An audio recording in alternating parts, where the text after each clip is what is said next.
जी अस्सलाम वालेकुम पंजाबी वीरो की हाल ने ठीक हो। मैं तुहाडा अपना वीर मियाँ सैफ पंजाबी ते साडे नाल बजुर्ग खलोते ने चाचा जी वारिस से कहंदे ने कोई शेर सुनाओ ते आपां चाचा जी हुणां तो ही शुरू कर लैंदे आं।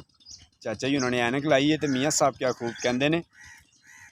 टुट गई शीशी अत्तर वाली ना जुड़नी ना परनी जद टुर अखियां दा नूर गया फिर ऐनक की करनी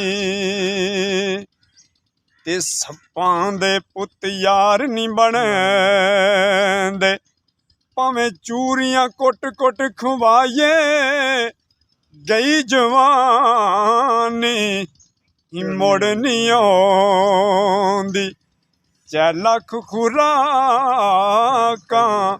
खाइए। ते बाबा बुल्ले शाह क्या खूब कहंदे ने कि चल चलिए बुल्ले आयो थे जिथे सारे अन्ने ना कोई साडी जात पिछाण ते ना कोई सानू मन्ने।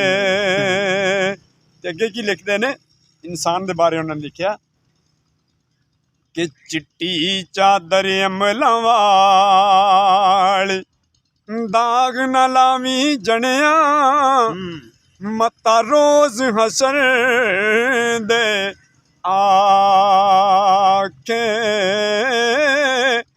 रब्बाए की बनिया नहीं रहंदे लोग औकात दे विच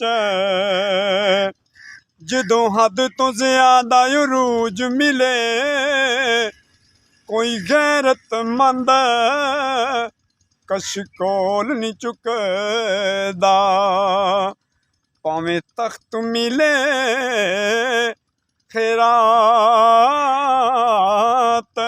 दे विच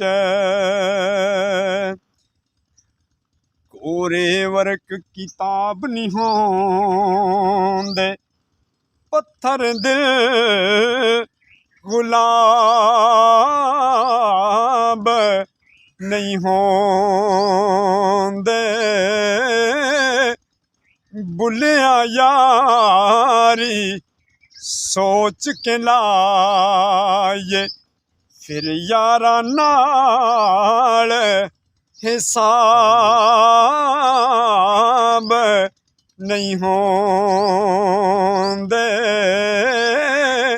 वीडियो अच्छी लगी तो लाइक शेयर जरूर करें।